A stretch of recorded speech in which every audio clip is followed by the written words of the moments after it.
Summer is supposed to be an opportunity to slow down, but when you look at your kids, you can't help but notice that your kids are growing up fast. Help them build independence as they grow with Greenlight. Greenlight is a debit card and money app for families, where parents can keep an eye on kids' money habits while kids learn how to save, invest, and spend wisely. It's the easy, convenient way to raise financially smart kids. Get your first month free when you sign up at greenlight.com/Spotify.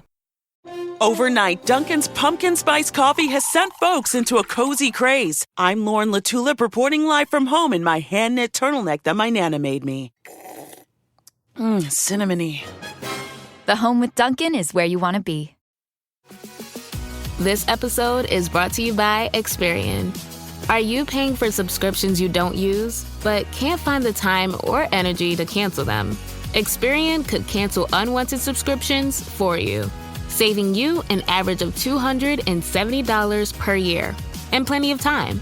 Download the Experian app. Results will vary. Not all subscriptions are eligible. Savings are not guaranteed. Paid membership with connected payment account required.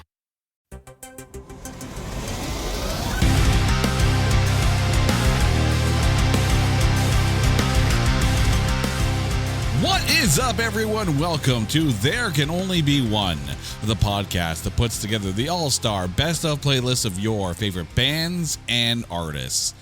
Now, I'm not going to lie, I keep my Canadian firmly planted on my sleeve. I wear it proudly, and any chance I get to talk about a Canadian rock band, I'm going to take it. And today is one of those days because we're talking about Maritime rockers Sloan. And here to join me to go down this discography road, making his first appearance on the podcast, Joseph Whalen is here. Joe, how you doing, man? I'm doing great, Jason. I'm so excited to get to talk about Sloan. I mean, I feel like, honestly, I didn't even really get into Sloan until a couple of years ago. So I feel like as an Atlantic Canadian, I get demerit points for that. But I'm still man, I love this band so much. They're so great. So I'm super excited to talk about them. And the funny thing is, I mean, for all of our American listeners, let me explain a little bit here, because the 90s were very interesting in Canada. Everyone kind of talks about the Seattle scene and the rise of grunge during the early to mid 90s. Here in Canada, we had this wave coming out of the Maritimes. You know, everyone from Sloan, of course, kind of leading the charge. But you also had groups like Jail and the Super Friends and Eric Strip and Thrush Hermit and Sandbox and, even less rock artists, kind of like Ashley McIsaac. And eventually you had Melanie Doan and Kim Stockwood. You had a ton of phenomenal artists coming out of the Maritimes. But Sloan was definitely leading the charge in the 90s. So for you, Joseph, before we get into this, what is it about the Sloan sound? Because there is definitely a Sloan sound that kind of stood out for you. Well, the thing that's very interesting, and in preparing for this, I found this interview with Chris Murphy where he talks about how, as Canadians, and you kind of touched on it there's a little bit of this ownership quality with a band like Sloan, with the Tragically Hip. He also mentioned Blue Rodeo was another one. And the thing about Sloan for me is that I feel like they, more than those other two bands, and I love those other two bands, don't get me wrong, but when you listen to the Hip, you're like, oh yeah, that's Gord Downie, that's his vocals, that's his lyrics. When you listen to Blue Rodeo, it's like, okay, Jim Cuddy, Greg Keeler, there's a bit of a different feel there. With Sloan, the going back and listening to Sloan, they have four distinct sounds, and it all overlaps into one sound, but these songwriters, four separate songwriters that come together, create a different sound that blends together so seamlessly, but it creates a little bit for me a quality where I can just go back and listen to it. If I'm in a different mood, I can listen to Jay Ferguson's soft ballads. If I'm in if I want to listen to something a bit more heavy, go to Pentland and Chris Murphy rocking it out, right? So that's the type of thing for me. I was really struck by that comparison that Chris Murphy had made in that interview. And then that to me is really where I love Sloan, just because they have that versatility. Oh, yeah. And for the record, the band is Jay Ferguson, Chris Murphy, Patrick Pentland, and Andrew Scott. And it has not changed at all for the over 30 years that they have been together since the release of their first album. So, yeah. Also ridiculously old. But anyways, here's what we're going to do. We are about to go through 15 albums of the Sloan discography. We, as always, are not covering any live albums, and we're not covering any best ofs, which includes the A-Sides Win album. However, we will be covering the B-Sides Win album. Now, if you're looking to deep dive into Sloan once you're done listening to the show, A, please do. But B, you will note that on Spotify, the B-Sides Win compilation is broken up into 2 EPs.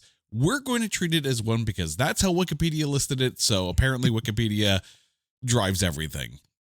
It's always right. We are also not going to be covering the Peppermint EP because it is only 6 songs long, and 3 of them were then either re-recorded or re-released on the debut album. So, yeah, we're going to cover those songs anyways, pretty much.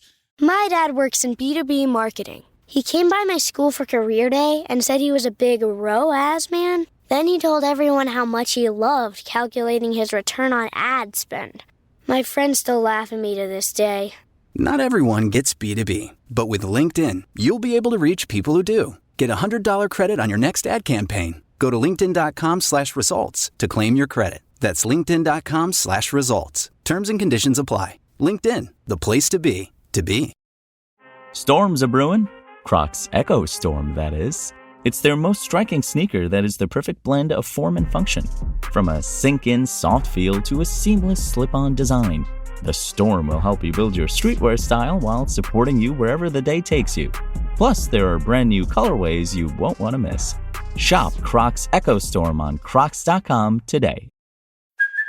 Hey, it's Kaylee Cuoco for Priceline. Ready to go to your happy place for a happy price? Well, why didn't you say so? Just download the Priceline app right now and save up to 60% on hotels. So whether it's Cousin Kevin's Kazoo Concert in Kansas City, go Kevin, or Becky's Bachelorette Bash in Bermuda, you never have to miss a trip ever again. So download the Priceline app today. Your savings are waiting.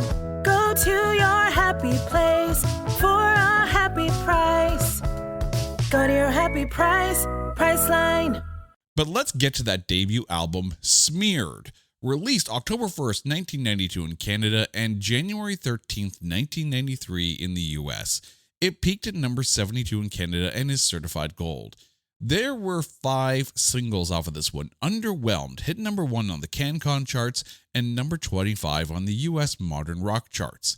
In 2007, there was a book that came out called The Top 100 Canadian Albums. In this book, this debut album from Sloan, is listed at number 86. So, Joseph, it's your first time around. So, off the first album, what are you going with?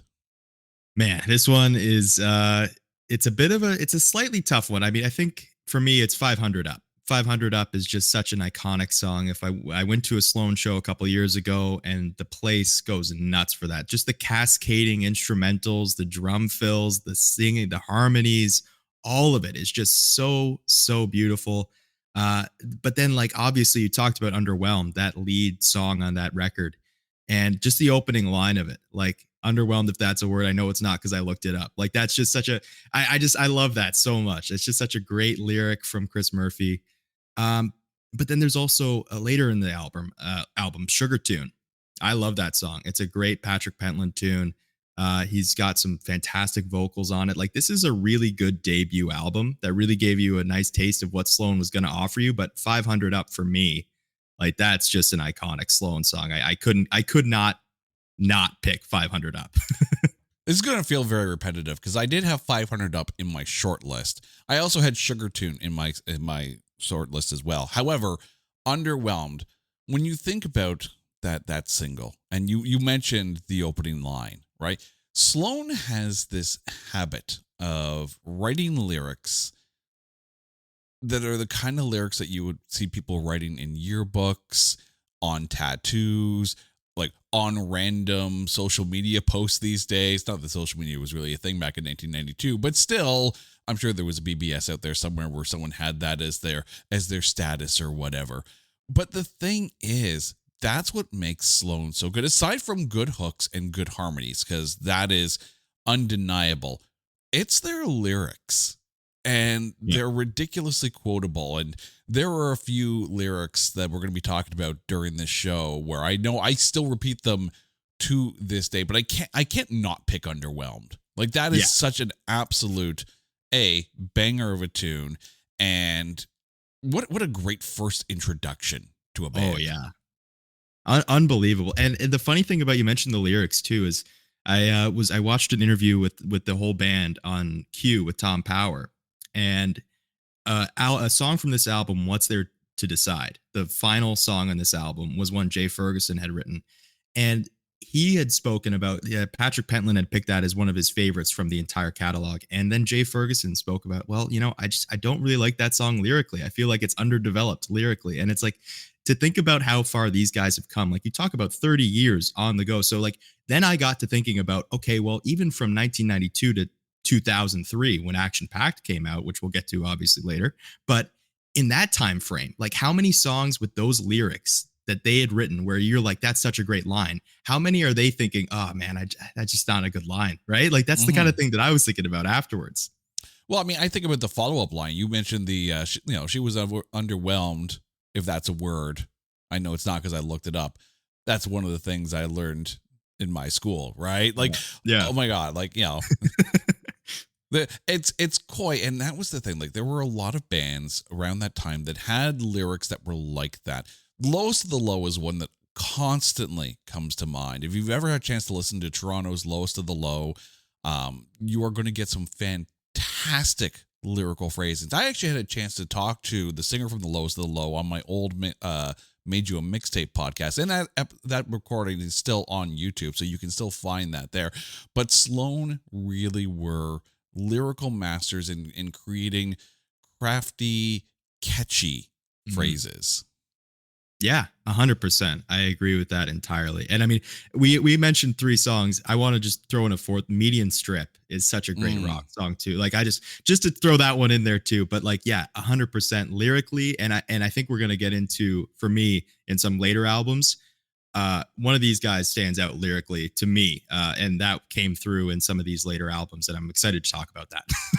No, this is going to be very interesting. And, dear listeners, if you went back and listened to our Kiss episode, we had this discussion about liking Gene songs versus liking Paul songs. And then there was the occasional Peter Criss song and 1 or 2 Ace Frehleys. But you're really going to get that here because the various members really do have their own sounds, as you mentioned earlier. And we get to hear a bit more of that on Twice Removed, released August 30th, 1994. The album peaked at number 25 in Canada and is certified gold. There were 4 singles off of this one. Coax Me hit number 30 on the Canadian Singles Chart and number 6 on the CanCon charts. In a 1996 Chart Magazine reader poll of the best Canadian albums of all time, this album finished on top. It was number 1. They did the poll again later. It fell down to number 3. But then when they did it again, a third time in 2005, it reclaimed that top spot. It was nominated for Best Alternative Album at the 1995 Junos and lost to Shiver by Rose Chronicles. So off of Twice Removed, what's your pick? Man, oh man, this one, like for me, I have this one on vinyl, and this one, like I listen to this while, just to give you an insight into my own life when I'm cooking, put on Twice Removed, and then that makes it so much more enjoyable. Just because I know that you wanted to get that insight into my day-to-day life, Jason. But Twice Removed is just from start to, I mean, Pen Pals, I Hate My Generation. I mean, like that's such a great opener. And by the way, I didn't know Pen Pals was written like word for word. They were excerpts of Kurt Cobain's international fan mail. Like I had no idea about that. That's insane to me. But if I was going to pick one song from this album, it's People of the Sky. Andrew Scott, to me, like the lyrics in this song, it's as much of an earworm, I think, as any song in their catalog. Like I will go around my day-to-day life, just like that song will be in the back of my head, the bop-bahs, everything. That song will just be in the back of my head constantly. And this was such a hard one to pick because obviously Coax Me is fantastic. Like Murphy is excellent on Coax Me.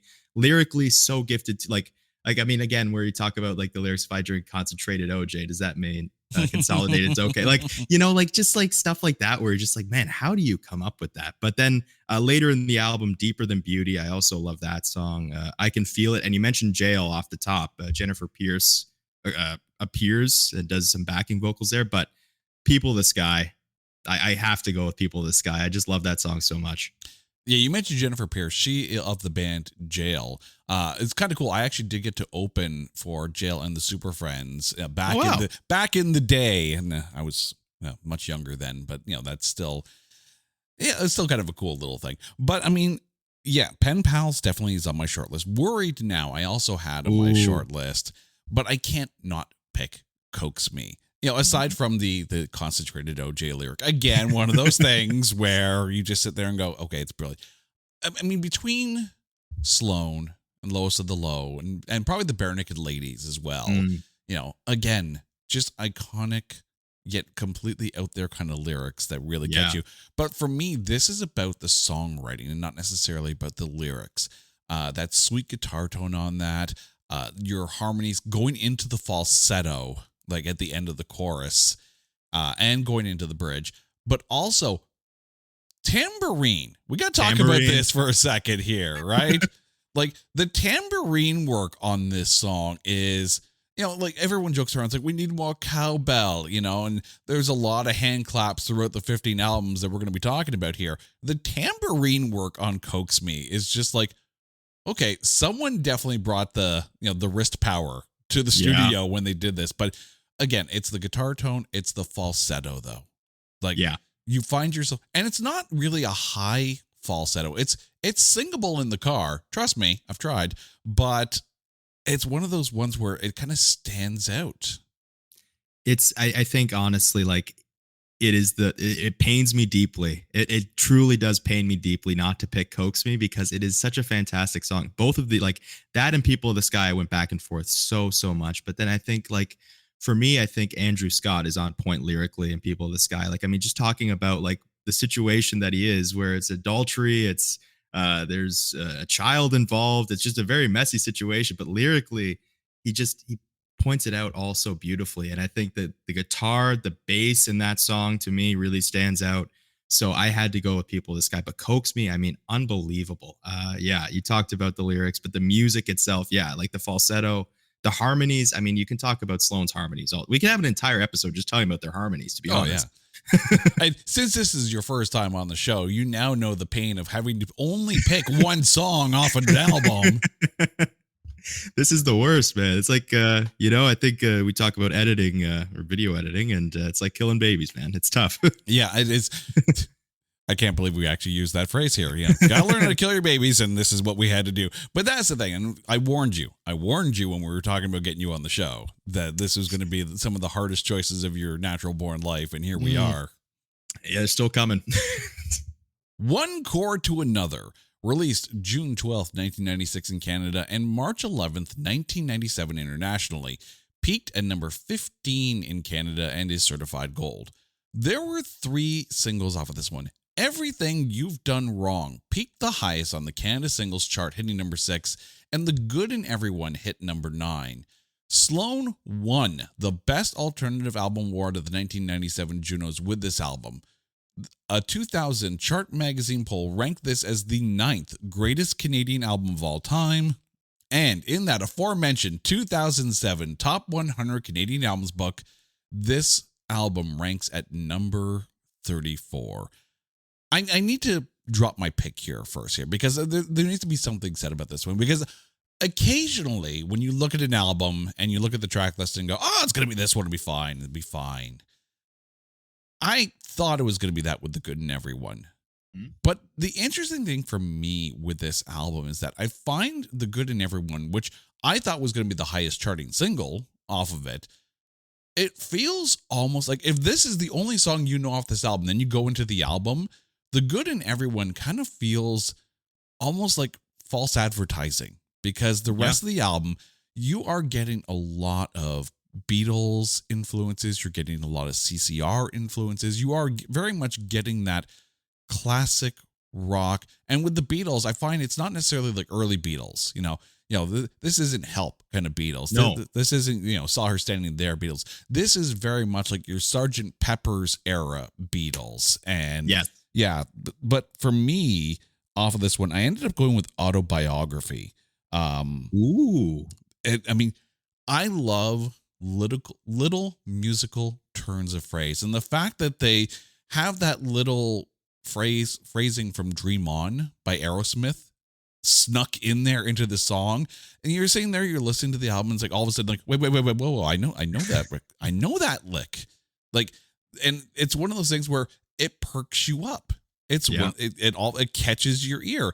And music fans, musicians aside, but music fans really do appreciate those little signatures that are thrown in there. I also had Take the Bench on my short list, mainly because I found it had more of like a T-Rex kind of feel to it. But off of one chord to another, what's your pick?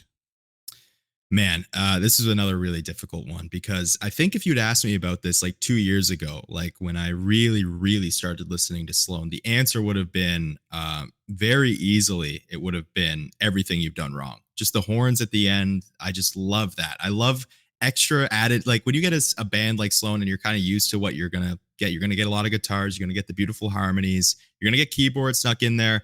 But when they sneak in those other instruments too, like that's when I love that. I love that so much. So if you asked me 2 years ago, that would have been very clearly my answer.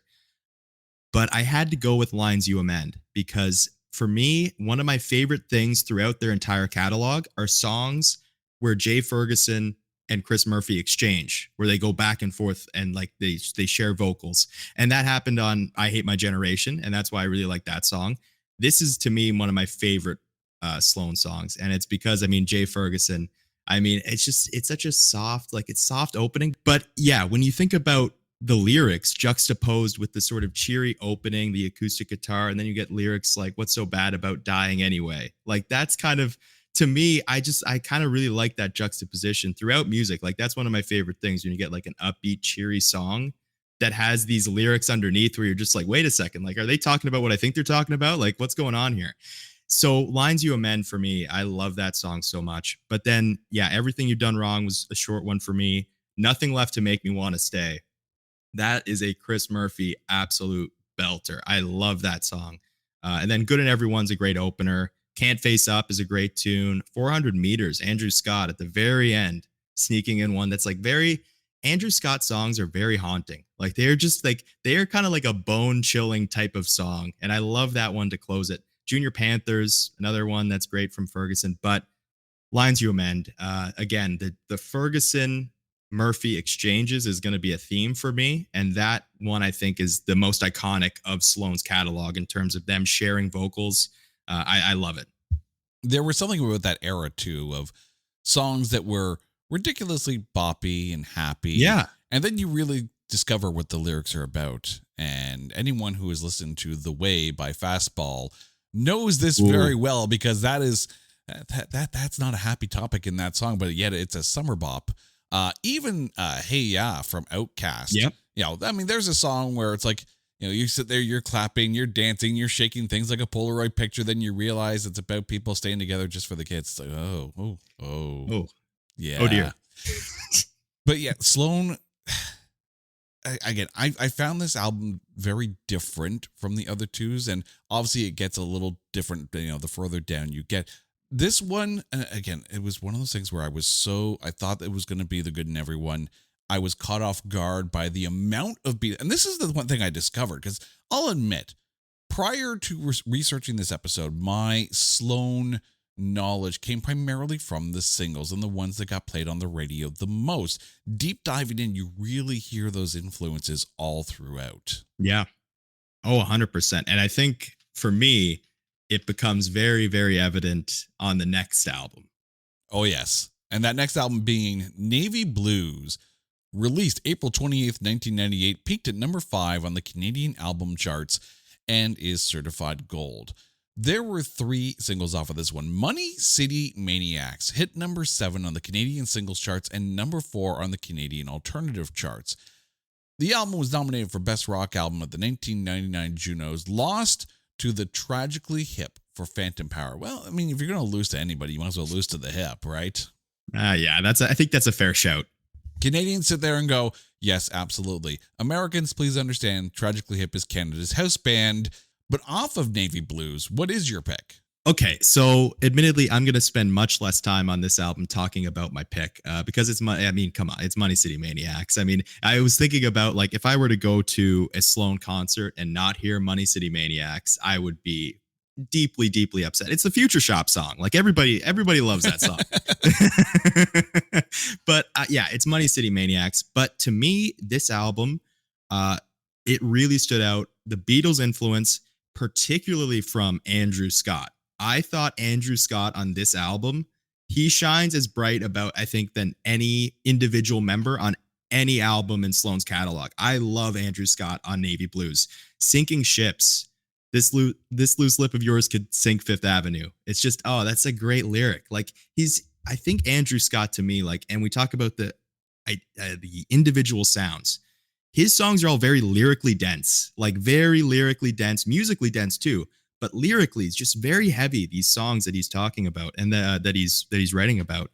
And then Suppose They Close the Door. And this one's interesting to me because the first time I listened to it, I was like, there's the abrupt change, and I'm like, oh, I don't think that works. Like I don't know. And then as I just kept listening to it again and again, I was like, this just tickles my brain. This works so well. Like you go from that very dreary opening to this cheery. Oh, it's again, we talk about like that juxtaposition where, and you said about Fastball with The Way. I mean, it's kind of that way. And this song to me, Suppose They Close the Door, feels like almost like an internal monologue of like two different, you're sort of feeling a little bit down and then all of a sudden just picked right back up. Like it's just that to me, it's a great tune. It's experimental, obviously. Like I said, the first time I listened to it wasn't really for me. And then as I listened to it again and again, loved it. But yeah, Seems So Heavy is another one from Andrew Scott on this album.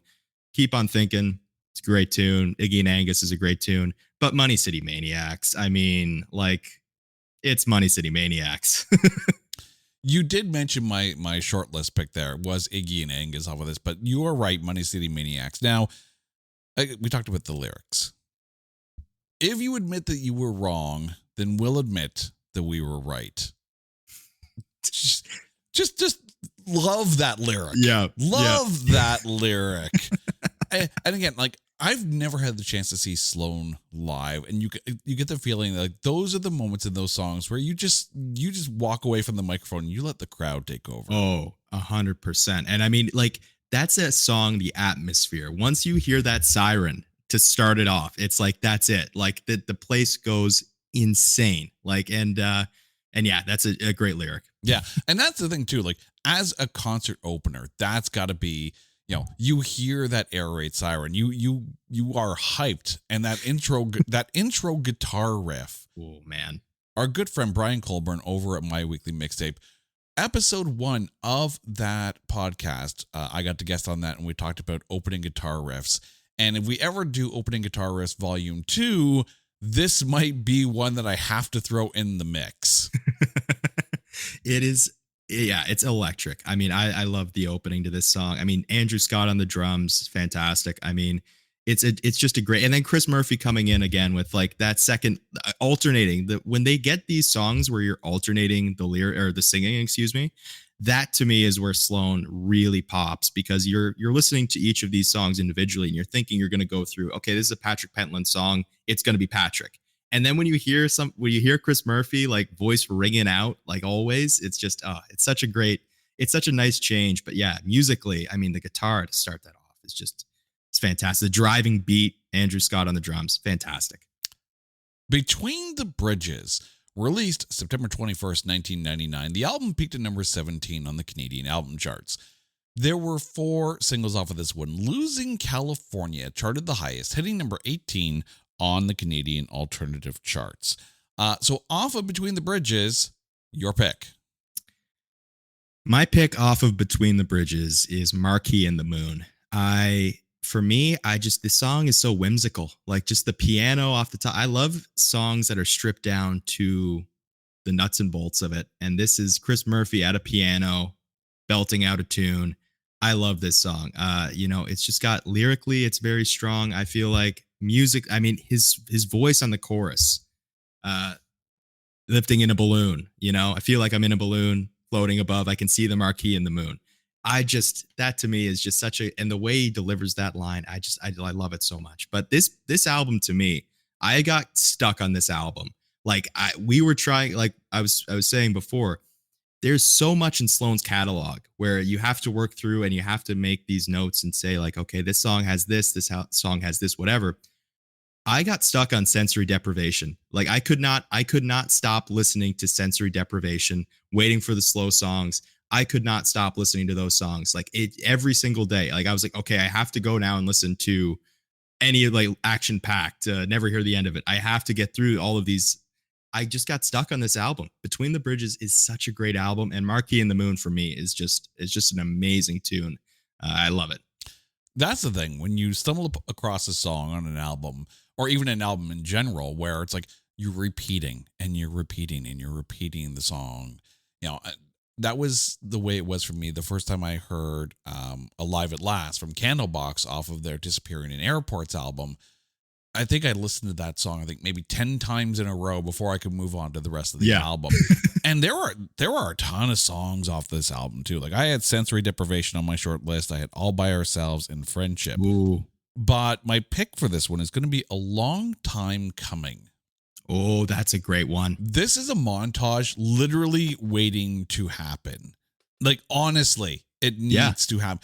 The way I wrote it down here in my notes is just, it's one of those sunroof open summer drive songs. Laid back, decent groove, harmonies on point. It feels like the end of a film.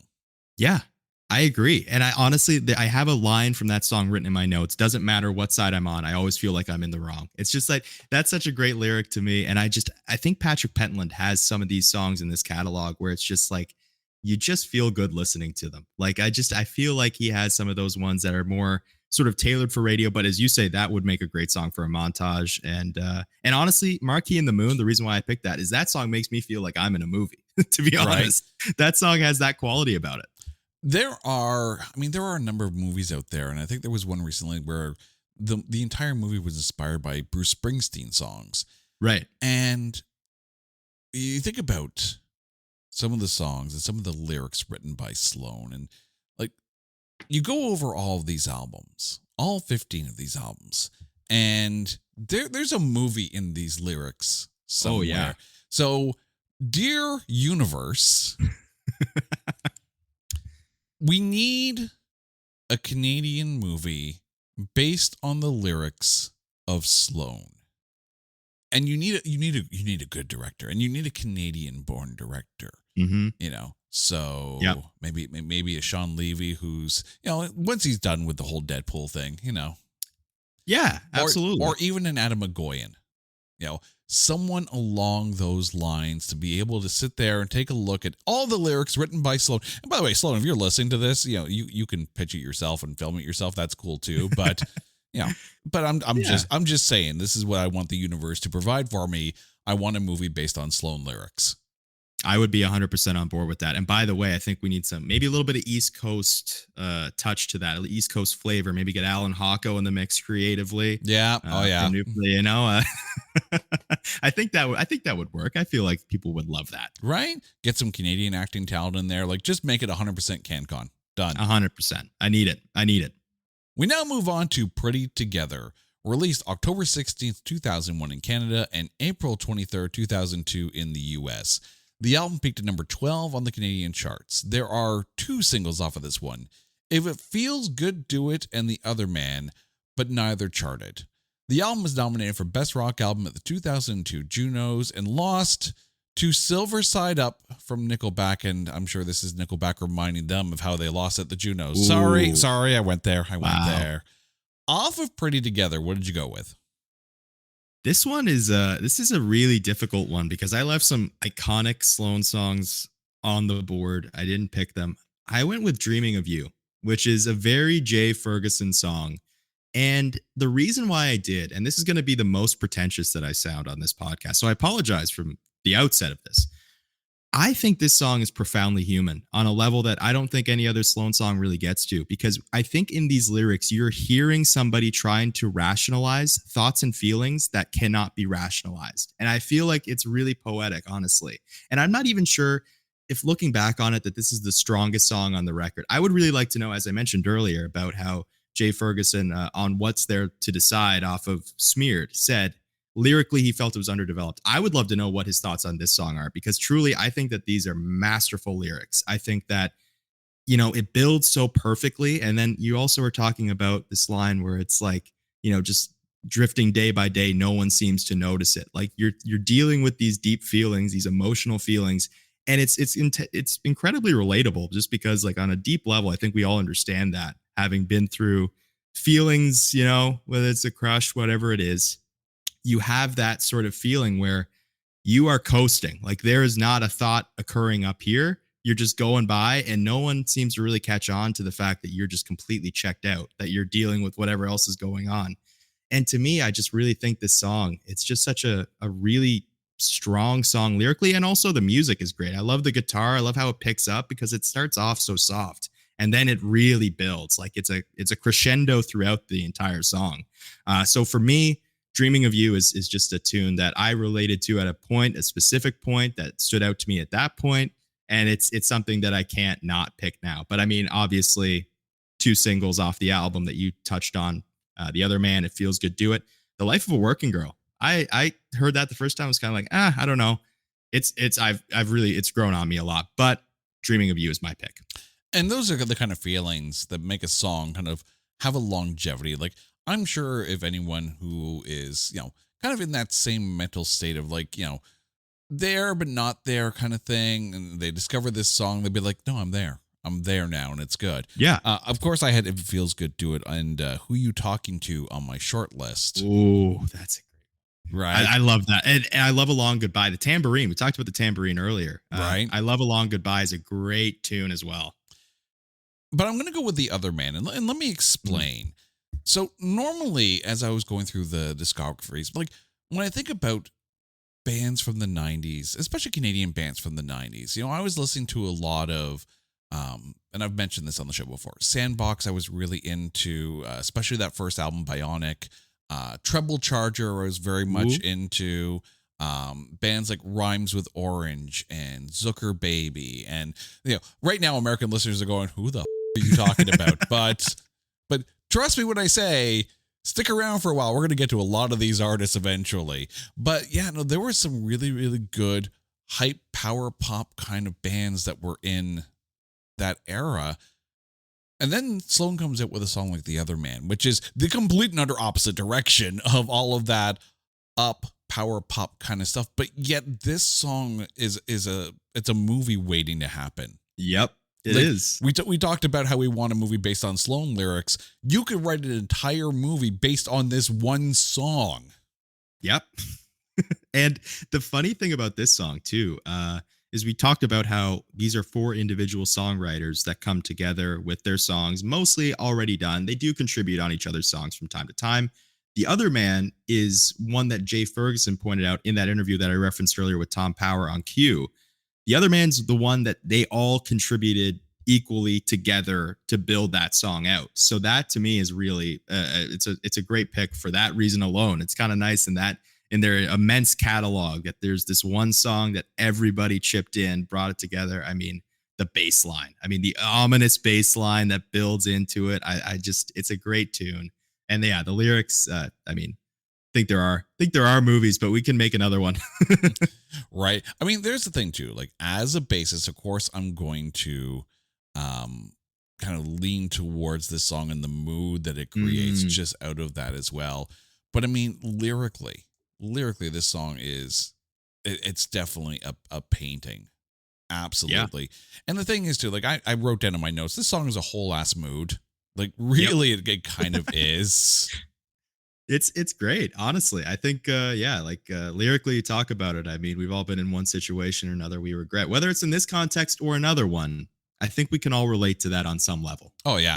I mean, even the lyric, if I'm the other man, nature will abhor me. Like, damn, dude. Yeah. Hey. Is everything okay at home? So I'm thinking everything's not okay at home. That's the thing where it's like you get a song like this and then you wonder, like, I mean, yeah, like they all contributed to it.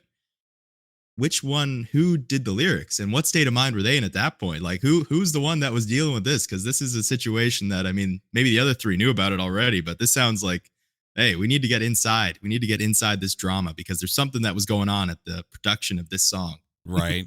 You're not sitting at home playing Mario Brothers and like coming up with a song like this. No, you're not.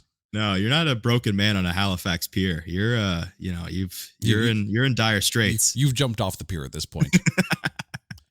Moving on to Action Packed, released August 19th, 2003. The album hit number 11 on the Canadian album charts. There were 3 singles off of this one: The Rest of My Life, Live On, and Nothing Lasts Forever Anymore. And this is the only album that does not feature a song written by Andrew Scott. Every single other album has songs written by all 4 of them.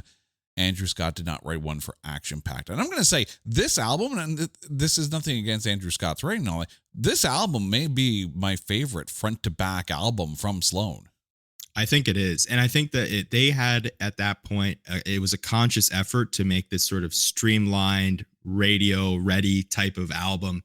And the one thing I will say, I did miss Andrew Scott on this album. Like, to be honest, as I was going, especially from Navy Blues, like Navy Blues was like an album where I loved Andrew Scott's writing on that. But for what they were attempting to do with this album, it kind of like it worked out that he had a kid at that point in time and he just didn't feel like he was in the right headspace to write a song.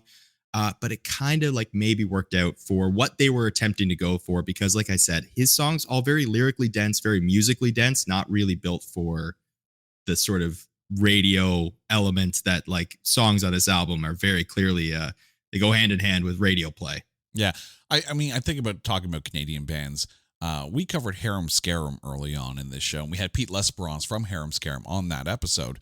And then going from their third album and then to Karma Cleansing, which, you know, they all kind of had more darker themes. And then they just turned it right up with Big Bang Theory. This kind of feels that way with Action Pack, kind of like, all right, let's turn it to 11. That's one more. That's one more than 10. Let's do it. I mean, yeah, they come out swinging like right away on this album. So off of this album, what'd you go with? I went with it's my favorite song, not only by Sloan, it's my favorite song ever, period, exclamation point, all of it. Rest of My Life. It is, to me, I love this song start to finish. The vocals from Chris Murphy, Andrew Scott on the drums, which, by the way, the one thing about this album that I would like to say he didn't feature in terms of a song, Andrew Scott's drumming on this album is fantastic. He Reach Out at the end of this album, he is fantastic. The drum fills from that song, Andrew Scott, man, he is just electric. But Rest of My Life, I mean, it's just one of those songs where it just makes me happy every time I listen to it. And it's only like 2 minutes, 30 seconds. So like, it's always a very quick listen. And I want it to go another chorus. It's like, I need another chorus in here because Chris Murphy's lyrics, his vocals, all of it are on point. The guitars ringing out, the little climbing that it does, like that little climbing riff it does into the chorus. I love all of it. I mean, it's such a great, and like you said, I think this is maybe their strongest outing start to finish. Like I believe that too, because Gimme That, I mean, you do not have anywhere to go but up after. I mean, that song starts out at 11 and then you're like, all right, well, we're going all the way up to like 99 because this is insane. Like that's an incredible way to start. You're not going melancholy after that. No. And for the record, drum fills for the thrills. But I did have Rest of My Life and Live On my short list, as well as Backstabbin', but I'm going to go with Hollowhead.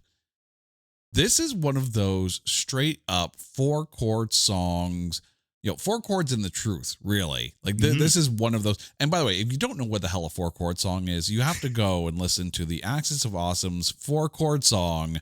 You're welcome. And I'm sorry. But it's a classic, right? But this is one of those ones where it's like, you're right. This album is made for radio. This album is made for live. This album is made, for the generation, especially 2003. You think about it, right? You had, you're 4 years after Woodstock 99. Things are starting to turn up the volume musically again. 2003. And this is also that post-grunge era, right? So you kind of need to turn it up as opposed to be counterculture, I think. And I think they brought it on this one. I absolutely agree with that. Hollow Head in my notes. This is a hidden gem. Like I had never listened to it before I went to do this. That was a hidden gem just right in the middle of this album. Pentland, amazing. The backing vocals are great. The catchy, like the hook is incredible. Like and I went back and listened to it again because I was like, wait, like I wrote this as a catchy hook. I have it as an honorable mention in my notes. I need to listen to this again. And I did. And I was like, yeah, I understand this now. The other one I had in there is a shortlisted one was False Alarm. I love Jay Ferguson's voice. And he really like that song really just picks up right where Rest of My Life left off. And yeah, like this album, start to finish, I think is just such a strong. I Was Wrong. Pentland's great on I Was Wrong too. I mean, it's just so many. There's just so many. It's hard to choose. Like you said it. I don't know what I got myself into here, trying to just pick one Sloan song. I warned you. You can feel my pain now. Moving on to Never Hear the End of It. And if you think that's just an ironic title, this is their longest album of their career. Released September 19th, 2006, it hit number 29 in the Canadian charts and number 48 on the U.S. Heat Seekers charts. There were 3 singles off of this one. Who Taught You to Live Like That hit number 5 on the Canadian rock charts. At the 2007 Junos, it was nominated for Best Rock Album, lost to Billy Talent 2 by Billy Talent, if you haven't figured that one out yet already. But off of this one, I'm not going to lie, I had trouble wrapping my head around this album, and it was the first time I had ever listened to it, I would admit. But coming off of Action Packed, it felt like a weird left turn at Albuquerque. Mm-hmm.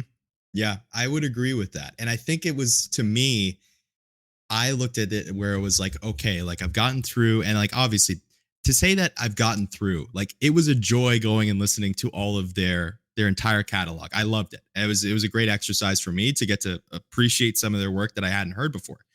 But when I got to Never Hear the End of It, I was like, dear God, this is going to take forever. And I mean, in the mix there, you do have some quick hitters. You have songs that don't even register at $1.30. Like you have some quicker songs in here.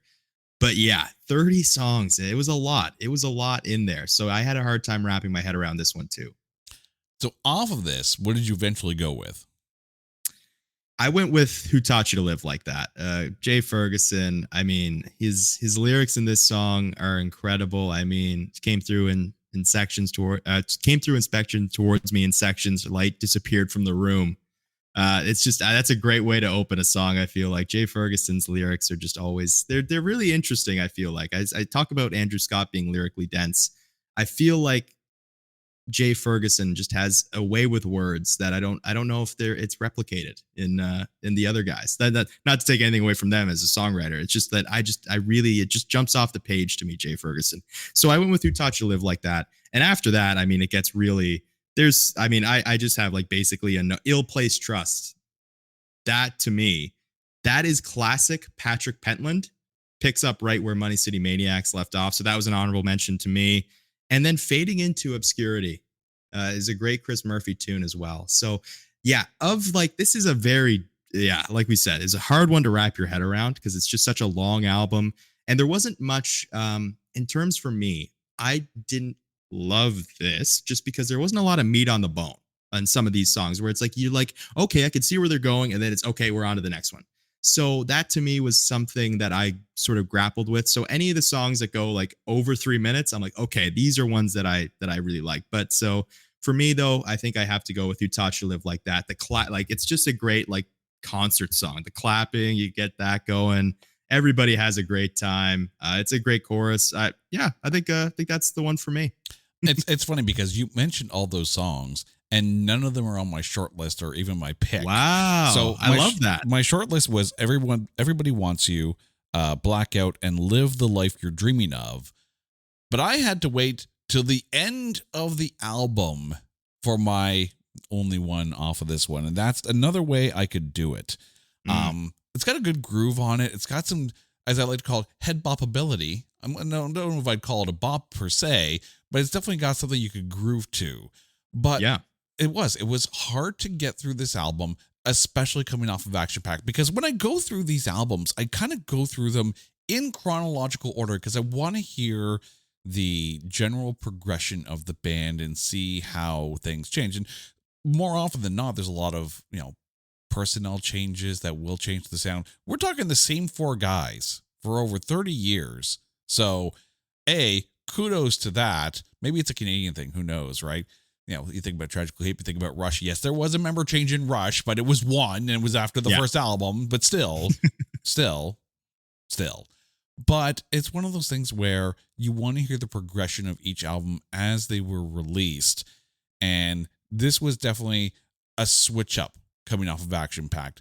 But I still found some good stuff on there. Yeah, 100%. And I want to say, because you were a bit of a marathon runner there. You had to get through the entire thing, man. That was endurance to get to that one song, to get to the one that you ended up picking. I really liked Last Time in Love as well. I really like that song near the end of the album. It's a really cool idea for a song where it's just kind of exploring. We all know love songs. This was exploring the finality of you find that person and you're there. That's the rest of your life. No pun intended. But you find that person. And I think Murphy is just really exploring that beautifully in a way where it's not really an idea that I've seen explored in terms of I'm just going to get married to this person. And then that's kind of it. It's a very interesting concept for a song. At least I thought so. But this album, very, very, very long. Mm-hmm. There were times it felt like a concept album. And I don't know if Sloan has really come out and said, we did a concept album, but there are times when some of the albums do feel like, at least thematically, concept albums, if not necessarily a cohesive storyline all the way through. Yeah, I would agree with that. I think, this was definitely, I feel at the very least, just sort of, if it wasn't explicitly stated out from the outset, we're going to do this album. It's going to be called Never Hear the End of It. And it is going to be like a never ending story. It's just going to go on and on and on. And I feel like that must have been that had to have been the impetus for it, because it's like you said, it's streamlined coming off of Action Packed in 2003. I mean, that's a very streamlined record ready for radio. And then you get to this one and it's wow, there's a lot there. And like I said, some of the songs, quick hitters, but still in all, it's very interesting to think about. Moving on to Parallel Play, released June 10th, 2008, hit number 16 on the Canadian charts and number 35 on the US Heatseekers charts. There were 3 singles off of this one. Believe in Me hit number 6 on the Canadian rock charts. At the 2009 Junos, it was nominated for Rock Album of the Year, lost to At the End of the World by Sam Roberts. So off of Parallel Play, what'd you go with? I had a much easier time with this record than the previous ones, because there's always been one song to me that stands out head and shoulders above the rest on this album, and that's Witch's Wand. I'm a sucker for Jay Ferguson songs. They are my favorite of Sloan's catalog, if I'm going to be completely honest about it. I mean, I love all the members equally, but Jay Ferguson has a way with words, as I said. And I just love won't you start chasing the dragon tonight? It's just a very, honestly, a little bit of a whimsical lyric and a whimsical song, start to finish. I love that. I love that so much. So to me, this is a song, and I love the piano. Any song that has piano in it, that's an immediate win for me. Believe in Me is a great tune, but I had to go with Witch's Wand. I think it's the one that stands out the most out of this album. It's on my short list for sure, as is All I Am Is All You're Not. But I'm gonna preface my pick with exactly what I wrote down for it, and it's basically a 3-word description of the song. Stank Face Groove is basically how I described Burn For It. Ooh, yeah. And if you don't know what I mean when I say stank face groove, picture the kind of song, like a good mid-tempo rocker, right? But the kind of the song that makes you scrunch up the face, yeah, that's good. That's got a good groove, literal stank face. The kind of song that makes you look, because of and it's not because it's a bad song, it's because it's a great song, and the groove is there and the drive is there, but for some reason you are uncontrollably caused to make the face like someone dropped a big ass fart right next to you after eating Taco Bell. That's how good the song is. Gives you the stank face. I had to throw Taco Bell in there too. Oh my gosh. Yeah. It was that good a song. You're not wrong. I'm completely on board with that. The guitars on that song really stand out. I love that pick. But yeah, I had to go with Witch's Wand on this album. There's some other good ones in there too. I mean, I think I'm Not a Kid Anymore at the very end, before the penultimate song of the album, from Chris Murphy is classic Chris Murphy. It's got a very catchy hook. I love that tune as well.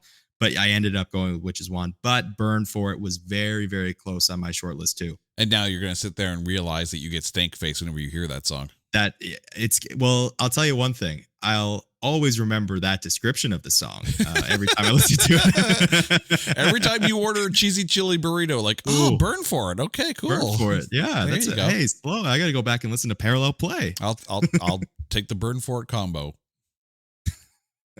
Hit and Run, the EP released November 24th, 2009. There was one single off of this one, Take It Upon Yourself. So a short album to listen to, but what did you go with off of this EP? I had a bit of a difficult time. I mean, Take It Upon Yourself. I love the piano. It's got a great sound.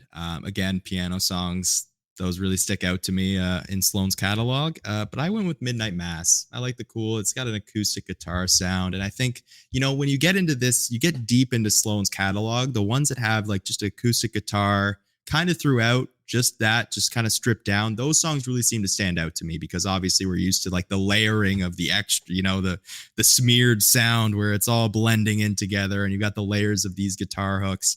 I loved the sort of simplicity of Midnight Mass. Yeah, it's my pick as well, and one of the few albums that we have actually matched up on as far as our pick goes. Hey, we go. But again, it's a slow burn. The piano work on this is also really good. It's funny that you mentioned the piano because I'm like, this album, there is some fantastic piano work on this album.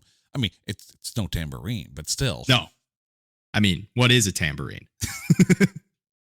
Why is Gomorrah? Why? I'll do you one better. Right? But yeah, it really adds a lot of flavor to this EP. And like I said, it's a short run to get through it, but it's a good one.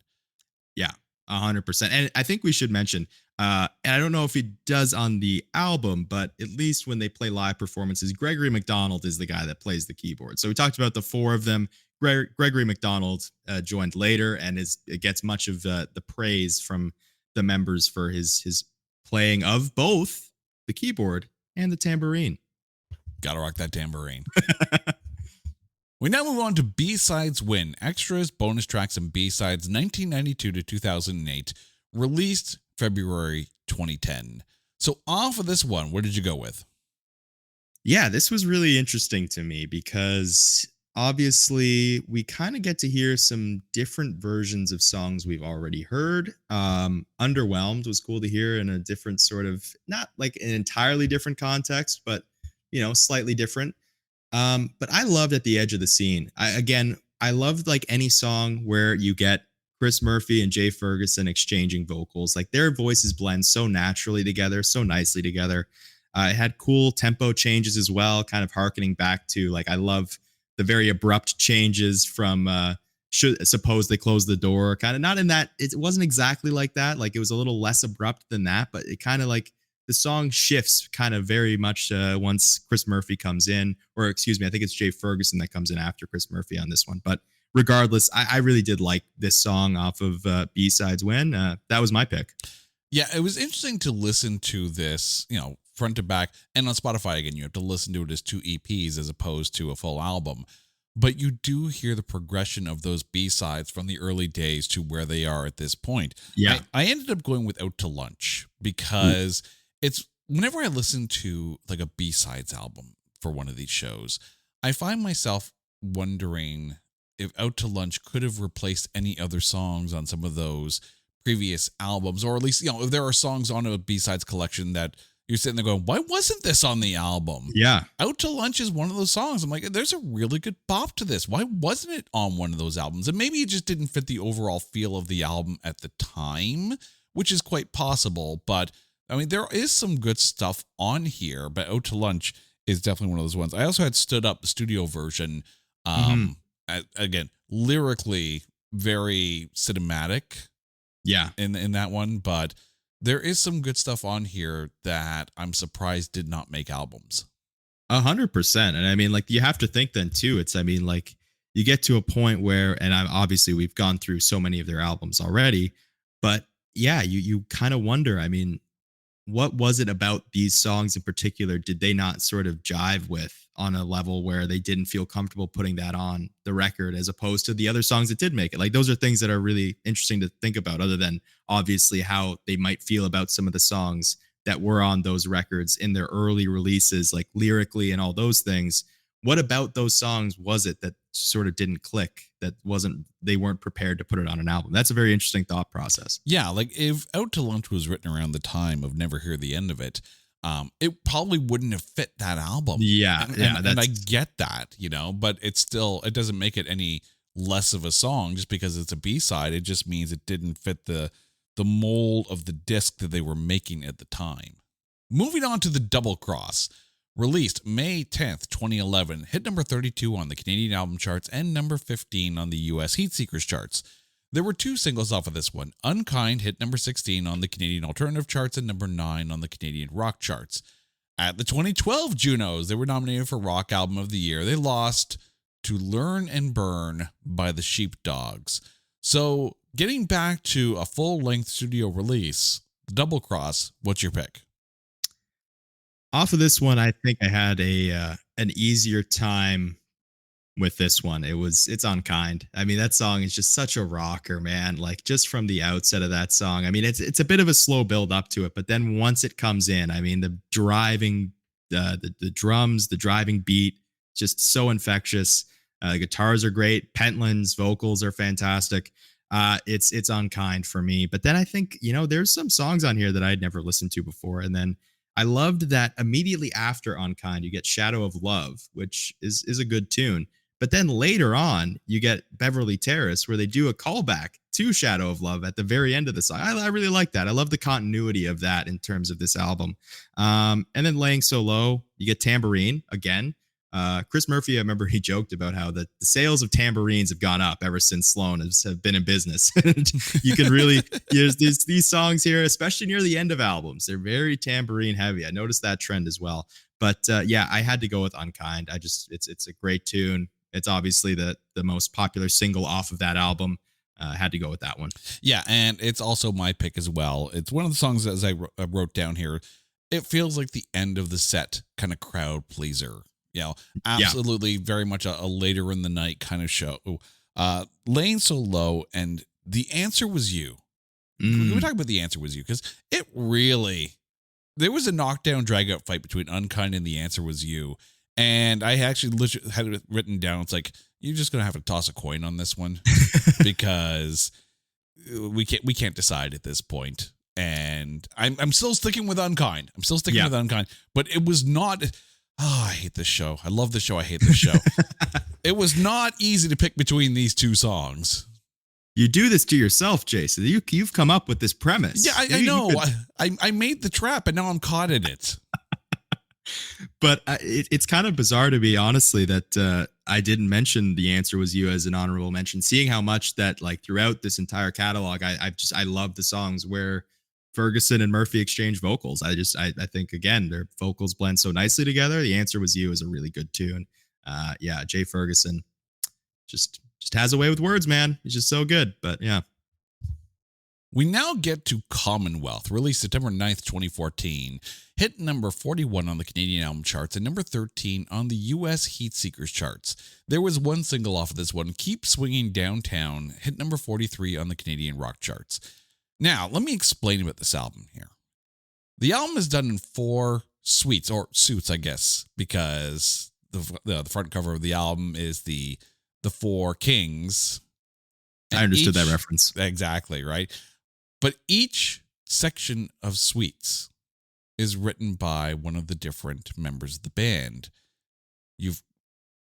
But when you get to the end, the last song, oh boy, the Spade section is written by Andrew Scott. And we talked about this earlier, how, on Never Hear the End of It, there were some short songs like $1.50, maybe $1.20. 17 minutes and 49 seconds. Song called 48 Portraits. Dream Theater would be proud. Yeah. So the very interesting thing about that one, 1749 was deliberate because that was the year that Halifax was founded. So that was a cool little nod, a little tip of the cap from the East Coast boys. I talked about how Never Hear the End of It was like that one where I was like, oh, that's gonna be a tough one to get through. And then I was like, oh yeah, at the end of this album, at the end of Commonwealth, which is I love Commonwealth, start to finish. I think it's a great album. But then to end it off, yeah, 17, like I don't have the attention span for that. Like I was like sometimes 7-minute songs, I'm just like, I kind of just check out for a little while. And then I'm like, oh yeah, the song is still going on. Right. So 1749, I honestly don't really have a whole lot to say about that song because I was just like, I listened to it. I enjoyed it. I did. But yeah, that's a long song, man. I mean, we've covered Dream Theater already. They have songs that are over 20 minutes long. And if you like Transatlantic, they have one album out. It's one song. The song is about 76 minutes long. Dear God. But off of Commonwealth, what did you go with? I went with You Got a Lot on Your Mind. Piano off the top. I mean, that little jingle, and then the drums coming in. It's just everything about this song builds in such a way that I just love it. It just is like a warm hug, this song. It's just so great. I don't know how else to describe it, to be honest. And then the best part about Jay Ferguson's side of that record is Cleopatra, which is in and of itself. Cleopatra is a fantastic tune. Like I was humming it to myself earlier today. It calls back to You've Got a Lot on Your Mind. And I read the Pitchfork album review of this album. And they talked about like, it's almost as if like you have leftovers. So you had like a great meal and there's leftovers in the fridge. Like, oh yeah, this was great. I love this. So that was, I feel like, a very appropriate way of describing Jay Ferguson's side of this record. But I mean, there's a lot of great tunes on it, but You've Got a Lot on Your Mind stood out to me from the outset. It's just a great tune. Yeah, it's fantastic lyrically. Jay Ferguson's on point. It's funny, you constantly mention Jay Ferguson through the show, so clearly we know where your influences lie here. In these later albums, I found I was really leaning more onto the Patrick Pentland side of things. I mean, yes, Ferguson didn't make it easy for me. You know, starting off with We Come This Far and then moving into You've Got a Lot on Your Mind, absolutely a great way to start the album. But I ended up going with 13 Under a Bad Sign, which actually kicks off the Shamrock or the Pentland section of this. I found the minute we get to the Patrick Pentland songs, like my ears perked up again. I'm like, okay, here we go. We're ready to rock. So, but the fact that they literally bracketed each part of this album into the various songwriters, you hear exactly where these influences are coming from now. It's there on Front Street. There's no mixing or anything. Yeah, I love the way that you can, and this is where it got really fun for me throughout this entire process is, I don't know if you, and you probably did too. So, because you've got a great ear for music, you got a better ear for music than I do. From note one of a song, did you get to a point where you could tell who was going to be singing? To a point. I mean, obviously if you're getting more of that, and again, I hate to bring the parallel again, but the treble charger kind of feel to it. You know, it's a Patrick Pentland song right away. You know, I find Murphy and Ferguson are kind of interchangeable at times. Ferguson leans more towards maybe the CCR type stuff, and then Murphy kind of leans more towards the Sgt. Pepper Beatles era type stuff. But you know it's a Pentland song, and all you have to do is take a look at the song length and know if it's an Andrew Scott one. That's very true. It was interesting to me because I actually had the opposite experience where from note one, I knew a soft ballad or like a piano, whatever it might be. It's like, oh, this is a Jay Ferguson song. Like, this is 100% Jay Ferguson. And then Murphy and Pentland were kind of interchangeable in terms of, I feel like they have more of those radio, like the singles songs that you'd hear on the radio all the time. Mm-hmm. And then Andrew Scott, I loved your, Sinking Ships off of Navy Blues. Like, he has a very distinct sound as well. But yeah, once you get into those longer ones, they're very dense, those Andrew Scott, but they're good. It's very similar to kind of how Queen would write as well, because, Freddie Mercury brought a lot to like the theatrics of it, your Bohemian Rhapsodies, Brian May coming in and you got those straight rockers kind of thing. Like, a Brian May song, Roger Taylor as well. And then every now and then John Deacon would write a song, but whenever he did, it's like, oh, this is good too. Yeah. Yeah, that's if you got the versatility, man. And I actually didn't know. I mean, like the show must go on. That was like basically fully like Brian May had that like done, and then like in comes Freddie Mercury to deliver out those vocals. Yeah, I had no idea about that. That's I mean, you know, well that was a tough one for him because exactly they weren't sure Freddie Mercury was going to have the strength to be able to pull off that song. And whoa. Yeah, but if that's the last Freddie Mercury song recorded in the studio, like yeah, that's one way to yeah. Two more to get through here. We get to number 12, released April 6, 2018. We hit number 44 on the Canadian album charts and number 11 on the US Heatseekers charts. There was one single off of this one, Spin Our Wheels, hit number 31 on the Can Rock charts. So off of 12, what did you go with? There is some actually like there's some choice here, but I have to go with this. Yeah, Spin Our Wheels. It's to me like I love the guitar riff on this song. It's just like the sort of the climbing. I don't even know if it's climbing or descending, but like it just tickles my brain. Again, I'm going to use that way as this of describing it, but like it's just getting into that chorus. Murphy's vocals, rather, excuse me. His vocals on this song, I think, are as good as any Sloan song, at least in my opinion. I love his vocals on this song. Harmonies are great. It's a classic Sloan song. I feel like it's just right up there in terms of this is what you expect from Sloan, and they deliver on every level. They are just firing on all cylinders. 12 albums in, and aptly named as well. Right. My short list consisted of one song, and that's Have Faith, a Patrick Pentland track. Mm-hmm.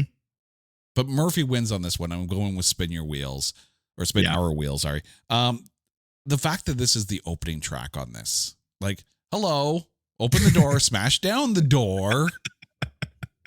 But again, this is another front to back album. Mm-hmm. It really is. Like, this is my second favorite album right behind Action Packed. Oh, wow.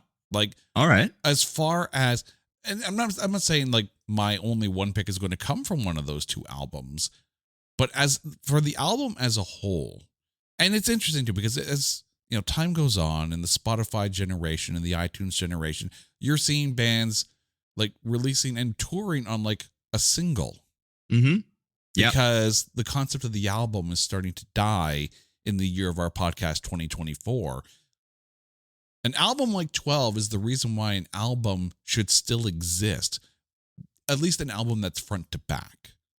And, you know, not many albums can be that front to back kind of album. 12 does it in 2018.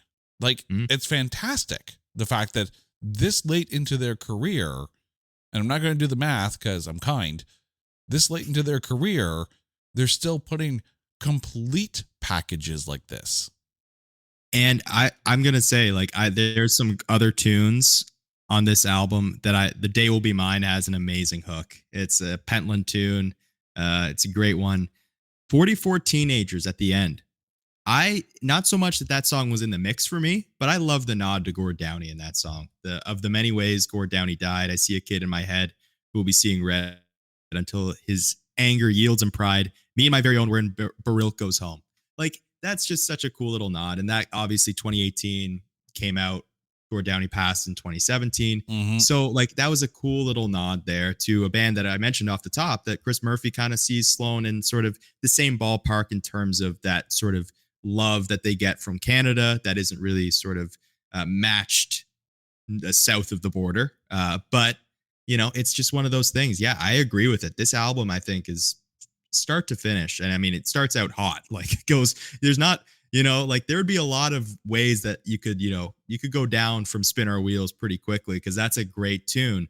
But it doesn't. Like Right to Rome is a classic Jay Ferguson song. Like I said, The Day Will Be Mine's great. The Lion's Share is a great tune as well. There's a lot on there, man. Like you're right. I think this is a very deep record. It's very, very concise to the point, but like very, very solid from Sloan. Oh, absolutely. And, you know, if you're looking for, and there's always that question, right? Like, who's going to carry the mantle, right? Tragically Hip was Canada's house band, right? Mm-hmm. And they were very much ours, right? Yep. They would do shows in the States. Yes, absolutely. And yes, they got to appear on Saturday Night Live as introduced by Dan Aykroyd, which was really, really cool. But it was never the big success. Like they come home, they come to Canada and like across Canada, when Gord Downie passed away, it felt like a national day of mourning, definitely musically. Mm-hmm. And then you're looking for those bands to kind of carry the torch, to be that band that we hold as our own. And yes, Sloan, I think kind of fits the bill on it. Between Sloan and Blue Rodeo, you're taking a look at some of the best bands that have that longevity, that are very uniquely Canadian. Yeah, and I think the thing for me that I've found, especially like there's not that many lyrics. Like I think with Gord, right, in the hip, they wrote about like, oh yeah, like, Gord Downie's writing songs about Isle of Morton, Newfoundland, like very specific areas and very specific situations to Canada. Whereas there's not that many lines throughout Sloan's catalog where they're really sort of throwing out like, oh yeah, we're Canadian, by the way. Like they're lyrically, you don't get that. You just kind of, maybe from the musical influences of the time, you might hear a little bit of a specific sound, like from that Nova Scotia scene that you alluded to. But I mean, at the point in time, I mean, they don't really throw out, other than like The Rest of My Life, where it's like, one thing I know about The Rest of My Life, I know I'll be living in Canada. And the NS that starts off Between the Bridges, where Andrew Scott has a song talking about being a Nova Scotia boy, all those things, like, but they don't do it the way that the hip did it. So it's kind of a different way. But like, I love the little nod though on this album to Gord. Yeah, it's Canadian songwriting sensibilities, like tragically hip songwriting sensibilities, with very much like the 90s type of lyrics, but lyrics that the lines stand out maybe more so than the songs themselves. Yeah. But still in a very uniquely, North of 49 kind of way. We get to our last album, Steady, released October 21st, 2022. And I say this, as I try to say always, bands that released albums during the pandemic, thank you. You made it, definitely livable. There were 4 singles off of this one. Scratch the Surface hit number 31 on the Canadian rock charts. So off of this last Sloan album so far, what did you go with? Well, to stay consistent, I went with Dream It All Over Again. It's a classic Jay Ferguson song. I want you to know how many times in my notes I just wrote classic Jay Ferguson. Classic Ferguson. This is him at his best. But Dream It All Over Again is one of those songs that just really sticks out to me. There's so many though. This is much, because I saw them live last year and they were still touring this album. So like I didn't have sort of the drive to go and listen to it, because it's like, okay, I've already heard a lot of these songs. It won't take that long to sort of get my brain wrapped around what it was. But yeah, this song has got a lot of great tunes on it. It starts out hot. I mean, Magical Thinking is a great opener, but I went with Dream It All Over Again because, as always, I mean, I think this podcast may be turning into a love letter to Jay Ferguson for me. It's veering, I actually, love letter might be like, I might get a restraining order actually, is what might happen if Jay Ferguson catches any of this podcast. But yeah, it's just, for me, I think he just, it's him just doing what Jay Ferguson does. It's a really great tune. They'll write a song about it later. It's like, listen to a podcast, guy professed his love, restraining order handed out. Yeah, just another day. Yeah, another day for Sloan. I did go, of course, with a Patrick Petland tune. I ended up going with Scratch the Surface. But Magical Thinking, from written by Chris Murphy, another great way to start the album. And this is another one that really felt, not necessarily front to back, but definitely had a very solid full album feel to it. But I can't get over just how much, especially on these later albums, Patrick Pentland's songwriting really kind of turns up not just the volume, but the tempo and the feel to everything. Yeah. And what's interesting is I watched a bunch of interviews like leading up to doing this podcast with the guys. And then Chris Murphy had brought up the fact Patrick Pentland was the last person to join. And so off of the early, like you get into Smeared, and like there's a lot of Chris Murphy on there. There's a lot of Chris Murphy on Twice Removed as well. But then as time has sort of gone on, like you can kind of hear it where it's like the songs that really are there for radio play, like they're Patrick Pentland songs. Like they are, Chris Murphy, obviously, like he's got a sort of a mass appeal. His voice is fantastic. His songs are always great. Like nothing against Chris Murphy, but he was even acknowledging where it's like, as time has gone on, the songs that you recognize, they're Patrick Pentland songs. And I think that speaks to, as the evolution of the band is gone, you get to a point now where Patrick Pentland is delivering a lot of the band's best work. But now we get to the hard part. If it wasn't hard already for you. Ooh-wee. So, Joseph, please remind our listeners each of your album song picks. And then, if there can only be one Sloan song from the songs that you have picked, what's it going to be? All right. So, yeah, I started off with Smeared with 500 Up. Then I went into Twice Removed and went with People of the Sky. One Chord to Another, Lines You Amend, Jay Ferguson, of course. And then it gets into a little bit more of a tougher one once we get into Navy Blues, where you get, well, that's not actually that tough. Money City Maniacs. But I had a hard time because Andrew Scott was just so good on this album. But Money City Maniacs is Money City Maniacs. I had to pick that one. Then you get to Between the Bridges. I jumped the gun a little bit. Marquee and the Moon, Chris Murphy. So good. Pretty Together, I went with Dreaming of You. Action Packed, went with The Rest of My Life. Then we get into Never Hear the End of It, where I went with Who Taught You to Live Like That. Hit and Run, Midnight Mass, Parallel Play, I went with Witch's Wand. Double Cross, went with Unkind. And then we got into the latest works from Sloan, which were obviously, as we talked about, Commonwealth, went with Jay Ferguson, You Got a Lot on Your Mind. Spin Our Wheels off of 12. I went with At the End of the Scene for B-sides. And then finally, I went with Dream It All Over Again. So those were my picks throughout the entire catalog. And I apologize for all the going through notes. I should have had this consolidated into one thing. That was my bad.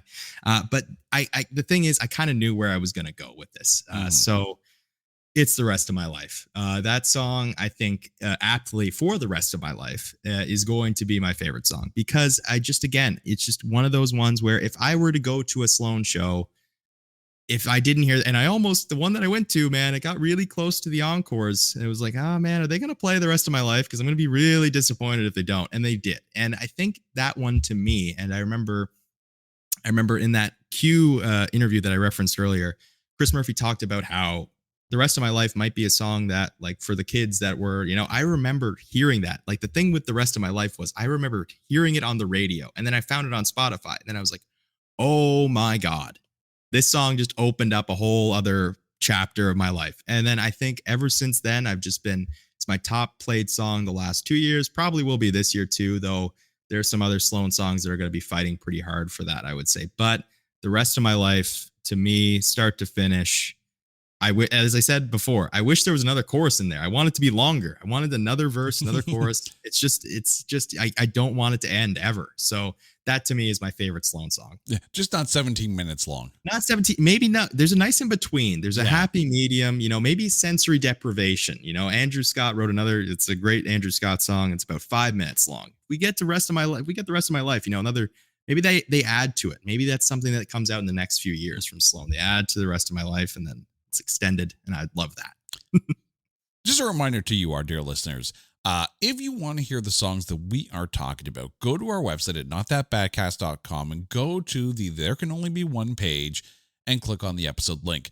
You're going to see on that page not just the link to the episode that you're currently listening to, right?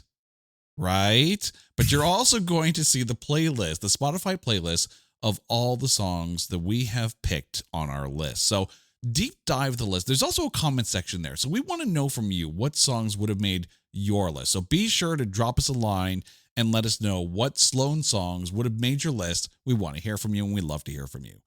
All right. So for my list, off of 1992's Smeared, I went with Underwhelmed. From Twice Removed, I went with Coax Me. From One Chord to Another, I went with Autobiography. From Navy Blues, I went with Money City Maniacs. Off of Between the Bridges, I went with A Long Time Coming. From 2001's Pretty Together, I went with The Other Man. From Action Packed, I went with Hollow Head. From Never Hear the End of It, I went with Another Way I Could Do It. From Parallel Play, I went with Burn For It. From the Hit and Run EP, I went with Midnight Mass. From B-Sides Win, Extras, Bonus Tracks, and B-Sides 1992 to 2008, I went with Out to Lunch. From the Double Cross, I went with Unkind. From Commonwealth, I went with 13 Under a Bad Sign. Off of 12, I went with Spin Our Wheels. And off of Steady, I went with Scratch the Surface. That's a mouthful. At least you're more organized than me. I try, anyways. There's no page turning here. Now, I did mention that Action Pact and 12 are probably my favorite albums from Sloan. But neither of them have my only one pick. For that, I have to go with the song that has my favorite Sloan lyric of all time. The lyric is, "It's not the band I hate, it's their fans. I'm gonna go with Coax Me." Again, cue the tambourine. Cue the freaking tambourine. But this song, with the harmonies, with the falsetto, with the reverb on that guitar, like that is a sweet, sweet guitar tone. But there are a number of songs in this discography that we're sitting there going like, I'd never heard some of these albums ever. And it was just a musical discovery that was such a fun journey. So Joseph, thank you so much for getting me to deep dive a discography that I hadn't really gone down before. It was fantastic. Yeah, thank you for having me. It was a great time. You do realize that the mic is open for any time you want to come back on the show and torment yourself again with another discography and some hard choices. I would love nothing more than to do that. All right. Before we go, please remind our listeners out there where they can find you out there on the interwebs. Well, on the interwebs, you can find me on Twitter or X. I guess it's X now at Whalen19. And then Instagram, Joseph Whalen 17, just because I had to be different and go with 2 different numbers to make it extra confusing for everybody. I was to understand there was no math on the test today. 19 is the new 17, or is 17 the new 19? I'm not quite sure. I don't even honestly, I don't remember why I chose those numbers. There's no special tie to either of them. So there's no 1917 reference or 1719 reference. 1917. I'm not a history guy. I'm a communications major. I don't really know any. I don't know math. I don't know history. I don't know any of it. Well, before we run out of numbers, dear listeners, you guys know the drill. If there is an artist that you want us to cover on There Can Only Be One, or an album that you want us to cover on Spin Shuffle Skip, hit us up on social media at Only One Cast, or go to our website at notthatbadcast.com and check out our coming soon page where you can see some of the episodes that we are preparing to record in the future. We want to hear your picks and shout you out in the show. Until next time, he's Joseph, I'm Jay. You guys are awesome. This is There Can Only Be One, a proud member of the Pantheon Podcast Network. Take care.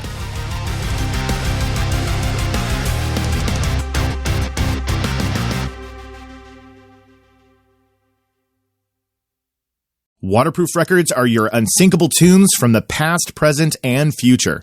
What's up, everyone? I'm Jacob Givens, the host of Waterproof Records podcast. So what exactly is a waterproof record? Let's go back in time for a moment to when you were a teenager, and it's the first time you heard an album that would change you forever. Whether you're a musician, and it was the reason you picked up an instrument and started a band, or if you're just a music lover, it's the album that made you who you are to this day. You'll tell people that your life wouldn't be the same without it. It changed your DNA. So join me on the podcast where I do deep dives on some of the most influential and important albums in my life. And other times I welcome guests on the show to talk about their musical journeys and what they consider to be their waterproof record. It's time to wax nostalgic with Waterproof Records with Jacob Givens.